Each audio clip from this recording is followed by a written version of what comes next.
कपड़े धोने वाली बहू। शादी के पहले से ही विभा को कपड़े धोने का बड़ा शौक था। कभी नल के नीचे तो कभी तालाब के पास। अरे मेरी नीली वाली लुंगी नहीं दिख रही है। विभा की अम्मा कहाँ रखी है लुंगी? अरे वो तो विभा ने परसों ही धोकर रखी थी आपकी अलमारी में, देखो वहीं होगी।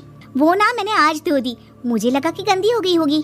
अरे कैसे गंदी हो गई थी, उसे तो मैंने पहना भी नहीं। हे भगवान, इस लड़की के कपड़े धोने की आदत से परेशान हो गया हूँ मैं।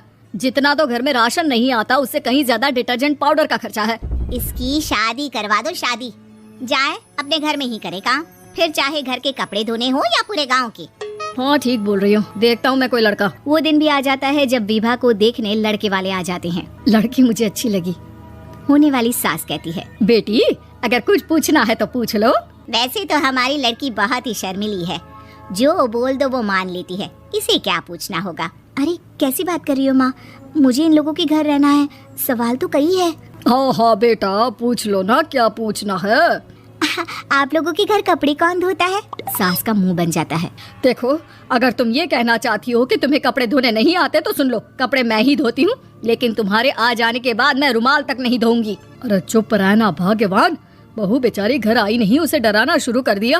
वो क्या है ना बिटिया, अभी तक तो ये कल्लू की माँ ही धोती थी, लेकिन अब तुम्हारे पापा तो दहेज में वॉशिंग मशीन देंगे ही। तभी विभा की माँ बोल पड़ती है, सवाल भी पूछा तो क्या, वैसे भाई साहब मशीन की तो फिर भी कपड़े धोने की कैपेसिटी होती है। मतलब जो बिटिया दे रहे हैं ना विभा, इसे कपड़े धोने का बहुत शौक है। ये आप लोगों के क्या आस पड़ोस गांव मोहल्ले सबके कपड़े धो दे और उफ तक ना करे। बाहर देखा नहीं आपने कितने कपड़े सूख रहे हैं, सब हमारी बिटिया ने ही तो धोए हैं। बस भी करो ना माँ, शर्म आ रही इतनी तारीफ सुनकर।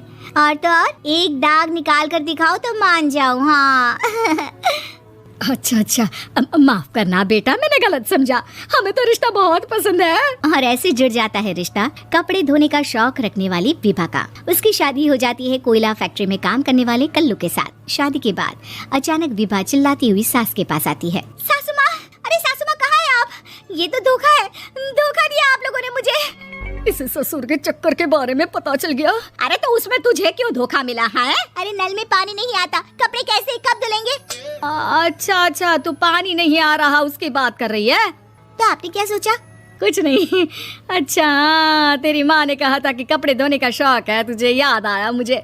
शौक बोलकर कपड़े धोने वाले मेरे जुनून को कम ना आके सासू माँ, कपड़ा धोना मेरा गुरूर है। तभी पति भी वहाँ आ जाता है। अभी मैंने इसे सनी देओल की फिल्म दिखाई है, उसी के डायलॉग मार रही है माँ। अच्छा सुन, साफ बता रही हूँ, पानी सुबह 4 से 6 और शाम को 10 से 12 आता है, समझी? विभा टाइमिंग सुनकर हैरान हो जाती है। ये क्या भूतों का मोहल्ला है? सुबह 4 बजे उठकर कौन कपड़े धोता है? 4 बजे टंकी में पानी जाता है, फिर सारा दिन धोना ना, किसने मना किया? अरे कैसे बात कर रही है, 200 लीटर की टंकी में कितने कपड़े धो लूंगी मैं, सुबह ही उठ जाऊंगी मैं। अब क्या था, विभा सुबह 4 से लेकर रात के 12 बजे तक कपड़े ही धोती रहती। एक रोज सास पड़ोस से निकलकर कहीं जा रही होती है कि साथ वाली कहती है, हाँ कल्लू की माँ, जरा ये बताओ कि 2 साड़ी है, 2 ब्लाउज और एक पेटीकोट और एक नाड़े वाला लंबा कच्छा। हाँ तो?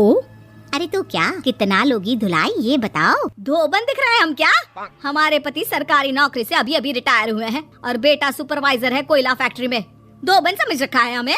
हाय रे कल्लू की अम्मा, माफ कर दो, वो तो मोहल्ले में यही सब बता रहे थे कि तुमने बहू को कपड़ा धुलवाने के काम में लगा दिया है। सास को पड़ोसन की बात सुनकर गुस्सा आ जाता है। वो घर पहुंचती है जहां घर के बाहर ही इतने सारे कपड़े सूख रहे होते हैं जितने कि किसी धोबन के घर पर। अरे ओ कल्लू की दुल्हन, बाहर निकल। माँ जी यहीं आ जाओ, बाथरूम में चादर धो रहे हैं हम। अरे अभी हम धोते हैं, तुमको बाहर निकलो। ये आस पड़ोस वाले बोल रहे हैं कि हम बहू से कपड़े धुलवा कर उसे कपड़ा धोने वाली बना दिए हैं। अरे छोड़ो ना माँ जी, किन लोगों की बातों में आती हो? आस पास के लोगों का तो काम ही होता है कि वो किसी तरह सास बहू को लड़ा दे। बहू सारे घर के कपड़े धोती है, ये क्या कम है? बोलिए। सास को भी लग जाता है कि वो बहू का ये सनकीपन नहीं छुड़वा सकती, इससे अच्छा है कि खुद ही चुप हो जाए।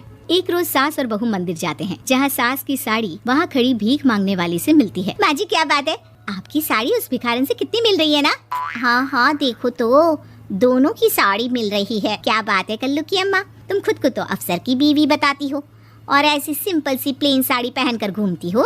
सिंपल और प्लेन नहीं है ये साड़ी। तो क्या सोने के धागे से फूल बने हैं?